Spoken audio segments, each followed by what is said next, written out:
Welcome back, everybody. Let's get the intro out of the way before we all melt.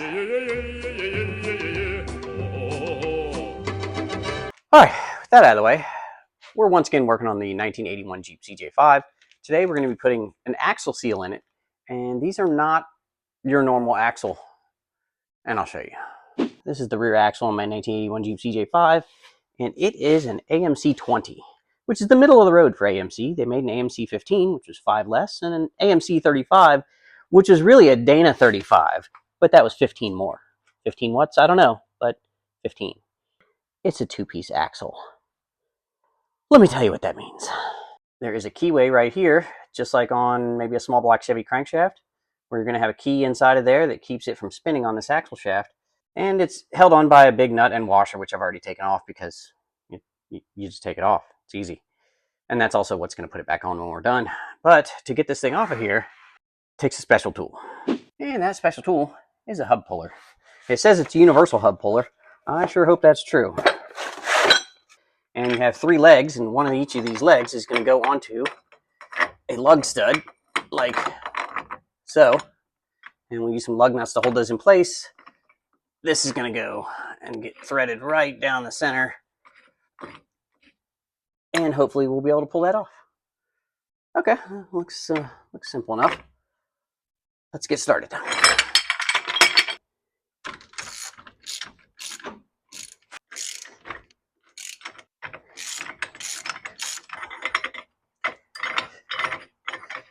What we're going to do is we're going to put some oil on these threads so we don't completely rip the threads out of this Chinese tool.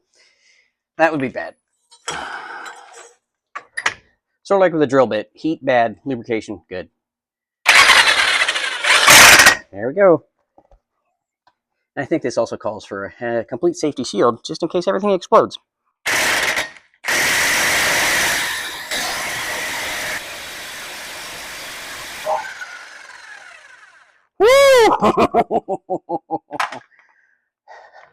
That did not want to come off of there. But there it is. Here's the backside of the flange, and it's not just the one keyway that's holding it in. As you can see, it is splined, just like the other end of the axle. It's going to be splined as it goes into the center chunk. And now that we got that carrier out of the way, you can see here is the seal is right here. 1, 2, 3, 4, and missing one. That's interesting. Okay, well, 4. But the seal's bad, so we're going to replace it. And I believe on this, it actually retains the axle as well. So I think when we pull this out, the shaft would come out if we want to go all the way over. There's our key. Our key looks okay. It's still nice and square. Should be just fine.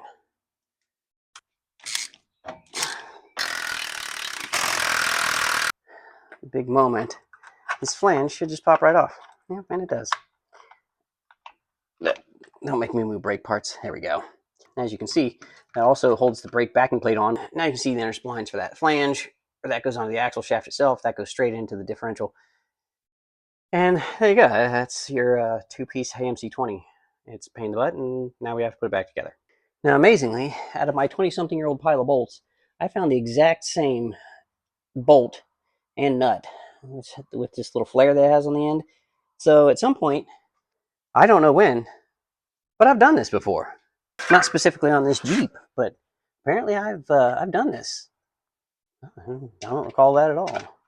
Weird. You want the spring facing inboard. Yep. There we go. Yes, that way it fits flush.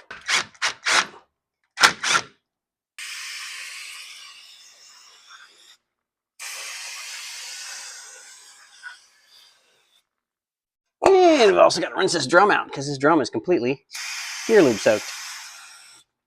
And I don't want to start a fire as soon as I hit the brakes. Now we gotta get this flange back on here, and we gotta make sure that we line up this key with the keyway that's in the flange. It's only gonna go one way. There we go. Just like that. Now that that's on there, we need to tighten that back down with the giant nut I took off earlier. 1, 2, and this is a big castle nut, so we will need a new cotter key, cotter pin, whatever you're gonna call it. We're gonna get a new one, so that's good. That's one less thing. Oh, I see it now. Now I need to back it off just a little bit.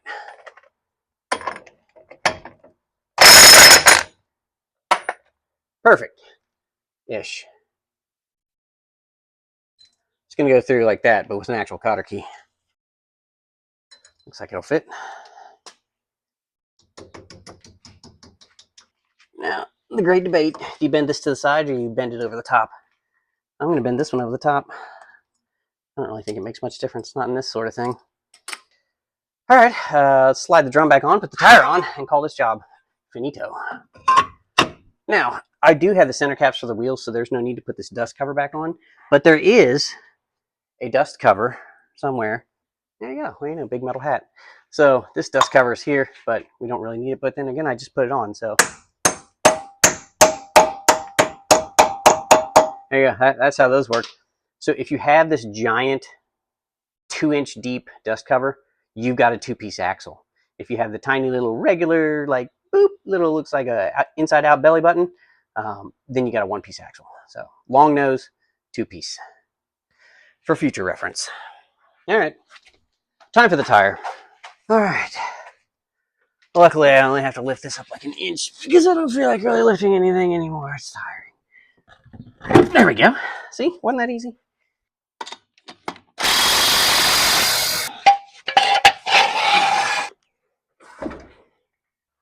All right, everybody, that is it. AMC 20 2-piece axle seal replacement. It's just as fun as it looked. And I'm really glad AMC's not a company anymore, because if they're doing stuff like that, they should be out of business. All right, everybody.